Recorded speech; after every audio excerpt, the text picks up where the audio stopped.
తాకట్లో ఉన్న మీ బంగారాన్ని విడిపించి ఆ రోజు ఆన్లైన్ రేటుకి కొంటాం. Sharma gold company. Welcome to Suman TV. నేను మీ సుమన్ టీవీ నాగ్.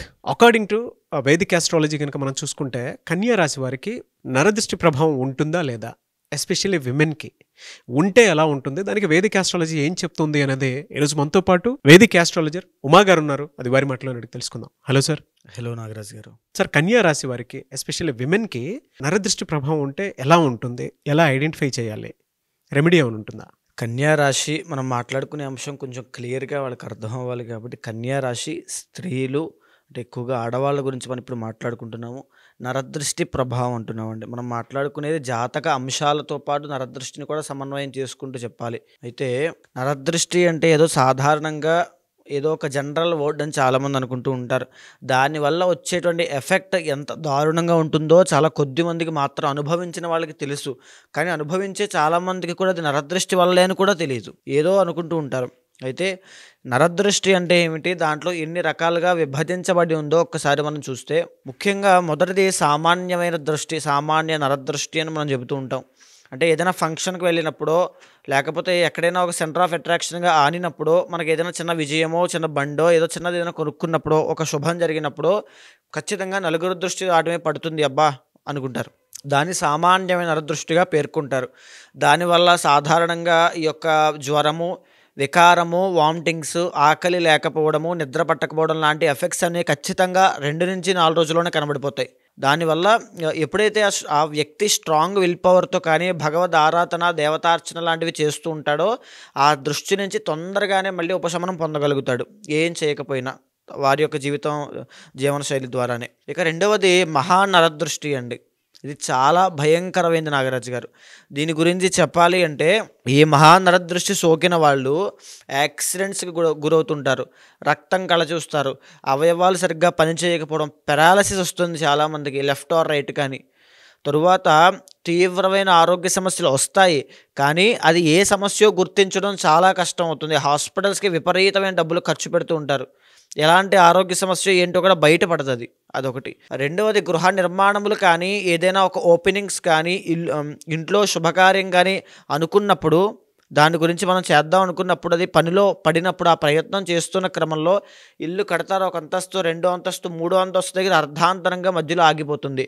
మళ్ళీ అది కొన్ని నెలలైనా సంవత్సరాలైనా శంకుస్థాపన అవుతుంది, మళ్ళీ ముందుకు వెళ్ళదు ఇంకా పని. దాన్ని మహానరదృష్టి అంటారు. ఈవెన్ ఎంగేజ్మెంట్ అవుతుంది, పెళ్ళిళ్ళు క్యాన్సిల్ అయిపోతాయి, మహానరదృష్టి. తర్వాత ఒకరి తర్వాత ఒకరు ఇంట్లో చనిపోతూ ఉంటారు, అది మహానరదృష్టి. తర్వాత భగవంతుడి మీద ఆసక్తి తగ్గిపోతుంది, నమ్మకం తగ్గిపోతుంది. భగవంతుడు లేడు, ఏమీ లేడు, ఏం పర్వాలేదు, నేను చచ్చిపోతాను, ఆత్మహత్యలు చేసుకునేటువంటి ఆలోచనలు, భావనలు, ప్రకంపనలు, ఆ స్వభావంలో మార్పులు, శరీరంలో మార్పులు, ఇవన్నీ కూడా మహానరదృష్టి. ఇక మూడవది సంభోగ దృష్టి అని ఉంటుందండి.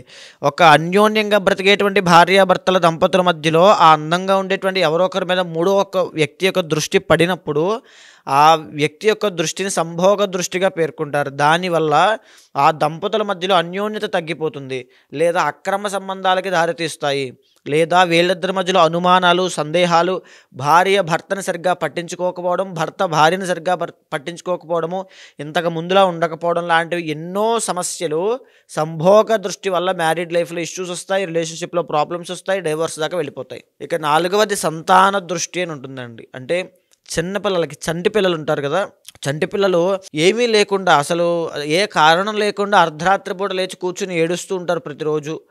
లేకపోతే ఆరోగ్య సమస్యలు, వాళ్ళకి డైజెషన్ ప్రాబ్లమ్స్, జ్వరాలు, లేకపోతే తినరు, పెట్టింది చిక్కిపోతూ ఉంటారు, చిక్కి శల్యం అయిపోతుంటారు. ఇవన్నీ కూడా సంతాన దృష్టి. చాలామంది పిల్లలకి సంతాన దృష్టి తీవ్రమైనప్పుడు ఆ పిల్లలు చనిపోవడం కూడా జరుగుతుంది నాగరాజు గారు. అది చాలా ప్రమాదకరమైంది. ఇంకా చెప్పాలంటే, ప్రెగ్నెన్సీ ఉన్నటువంటి లేడీస్ కనుక వాళ్ళ మీద సంతాన దృష్టి పడింది అంటే ఆ డెలివరీ అయ్యేలోపు మిస్క్యారీ అయిపోతుంది, బ్లీడింగ్ ప్రాబ్లమ్స్ వస్తాయి, పీసీఓడి ఆర్ పీసీఓఎస్ నార్మల్ లేడీస్కి వస్తాయి. ఖచ్చితంగా ఇలాంటి ఇబ్బందులతో సంతాన దృష్టి అనేటువంటి నరదృష్టి పడినప్పుడు చాలా ఇబ్బంది అండి. సంతానం ఖచ్చితంగా ఎఫెక్ట్ అవుతారు. ఎవరింట్లో అయినా సంతానం ఇబ్బంది అవుతోంది, వంశోద్ధారకుడు పుట్టట్లేదు, సంతానం కలగట్లేదు అనుకుంటే ఖచ్చితంగా గుర్తుపెట్టుకోండి, సంతాన దృష్టి మీ మీద ఉంది. ఆ దృష్టి దోషం పోయేంత వరకు కూడా ఆ సంతానం నిలవదు. ఇది బాగా గుర్తుపెట్టుకోవాలి. తరువాత వచ్చేటువంటి సూక్ష్మ నరదృష్టి అని ఉంటుందండి. అంటే మన చుట్టూ ఉండేటువంటి మన ఫ్రెండ్సో, మన ఫ్యామిలీయో, లేకపోతే మన బంధువులో, మన పరివారంలో ఉండేటువంటి వాళ్ళో కావాలని మనం ఎదుగుతున్నామనే విషయాన్ని దృష్టిలో ఉంచుకుని వెళ్ళొద్దు, చెయ్యొద్దు, పాడైపోతావు, నాశనం అయిపోతావు, పడిపోతావు, అప్పుల పాలైపోతావు, ఇబ్బందులకు గురవుతావు, నువ్వు ఒక్కడివే ఉంటావు, ఎవరు సహాయం చేయరు అని భయ ప్రకంపనలకి మనల్ని ప్రలోభ పెడుతూ ఉంటారు. అంటే మనం జాగ్రత్త అని మనం అనుకుంటూ ఉంటాం చాలామంది వ్యక్తిగతంగా. సో మీరు చూసుకుంటే కనుక తల్లిదండ్రులు కూర్చోబెట్టి చెప్పేటువంటి జాగ్రత్తకి, వాళ్ళు చెప్పేటువంటి మాటకి చాలా థిన్ లేయర్ మాత్రమే అడ్డుంటుందండి. సో చూస్తే ఆ యొక్క డిఫరెన్సే సూక్ష్మ నరదృష్టి. ఆ సూక్ష్మ నరదృష్టి పడింది అంటే మీ అంతటా మీరే, మీ యొక్క ప్రయత్నపూర్వకంగానే మీరు చేసే ప్రతి పనిలోనూ ఆటంకాలు మీరే తెచ్చుకుంటారు. మీరు ఒక కాన్ఫిడెన్స్తో ముందుకు వెళ్ళలేరు, ఓవర్ థింకింగ్ ప్రాబ్లం వస్తుంది. మీరు ఒక పెద్ద వ్యక్తిని ఇంటర్వ్యూ చేయాలనుకున్నారనుకోండి, సూక్ష్మ నరదృష్టి పడినప్పుడు ఆ భయంతో మీరు సరిగ్గా పెర్ఫామ్ చేయలేరు. ఎందుకులే పెద్ద వ్యక్తి మళ్ళీ ఇబ్బంది అవుతుందేమో అని పక్క వాళ్ళు చెప్పేటువంటి మాటలన్నీ మైండ్లో ఉంటాయి. అది సూక్ష్మ నరదృష్టి అండి, నష్టానికి స్లో పాయిజన్ లాంటిది. మన చుట్టుపక్కల ఉన్న వాళ్ళే చుట్టుపక్కల ఉన్న వాళ్ళే మనం బ్రెయిన్ వాష్ చేసేస్తారు, మన ఆలోచనల్ని మార్చేస్తారు, మన సెల్ఫ్ కాన్ఫిడెన్స్ పోతుంది, ఓవర్ థింకింగ్ ప్రాబ్లం పెరిగిపోతుంది, ఈ రకమైన ఇబ్బందులని వస్తాయి. మరి ఎలా సార్, అంటే ఈ కన్యా రాశి వారికి కనుక మనం చూసుకుంటే విమెన్కి ఎలాంటి నరదృష్టి ప్రభావం ఉంటుంది? సో ప్రజెంట్ మీకు ఇక్కడ కన్యారాశి చూస్తే అండి, కన్యారాశి వాళ్ళు జనరల్గానే చాలా సాఫ్ట్ పీపుల్, చాలా business minded people, marketing people, లేకపోతే సొంతంగా ఎదిగి 10 మందికి ఉపాధి ఇచ్చేటువంటి తెలివితేటలు ఉన్నటువంటి పీపుల్. అదేవిధంగా కన్యారాశి పీపుల్ ఎప్పుడు కూడా హెల్త్ ఇష్యూస్ వల్ల బాధపడుతూ ఉంటారు ఖచ్చితంగా జనరల్గానే. ఈ యొక్క 2025లో కావచ్చు, లేకపోతే కన్యారాశి వాళ్ళకి కావచ్చు, సూక్ష్మ నరదృష్టి, ఇప్పుడు మనం చెప్పిన 5వది సూక్ష్మ నరదృష్టి ప్రభావము చాలా తీవ్రంగా ఉంటుంది. ఇలా సిమ్టమ్స్ ఎలా ఉంటాయి సార్ వాళ్ళకి? అంటే ఇది ఉంది అని ఎలా తెలుసుకోగలుగుతాము? నీరసము, తర్వాత ఆకలి లేకపోవడం అండి, భయము. చాలామంది కన్యారాశి స్త్రీలు ఈ దృష్టి బారిన పడిన వాళ్ళు ఖచ్చితంగా నిద్రలోంచి లేచి ఉలిక్కిపడి లేచి పీడకలతో బాధపడుతుంటారు. ఎవరో వాళ్ళని తరిమేస్తున్నట్టు, వాళ్ళకి సహాయం చేసేవాళ్ళు లేకపోవడం, ఒక డిప్రెషన్లో ఉండడం, నీరసంగా పీల మొహం వేసుకుని నాకు ఏం చేయాలో అర్థంగా, ముఖంలో నవ్వు కూడా రాదండి. ఆడవాళ్ళకి హెయిర్ ఫాల్ అయిపోతుంది, అందవిహీనం అయిపోతారు, వర్చస్సు తగ్గిపోతుంది, పని మీద కాన్సన్ట్రేషన్ ఉండదు, వికారంగా వామిటింగ్స్, మైగ్రేన్ వల్ల చాలా ఇబ్బంది పడుతూ ఉంటారు. బాగా గుర్తుపెట్టుకోవాల్సిందండి ఇది మైగ్రేన్. తర్వాత డైజెషన్ ప్రాబ్లమ్స్ వస్తాయి. అండ్ ఇంకా చెప్పాలంటే ఈ కన్యారాశి స్త్రీలు జనరల్గానే చాలా తెలివైన వాళ్ళు, వాళ్ళ తెలివంతా మందగించిపోతుందండి, వాళ్ళ తెలివితేటలు ఏమీ పని చేయవు. అండ్ ఇప్పుడు కనుక చూస్తే జనవరి మాసంలో కూడా వీళ్ళకి ఈ మహానరదృష్టి ప్రభావం వల్ల హాస్పిటల్ పాలయ్యేటువంటి అవకాశాలు ఉన్నాయి.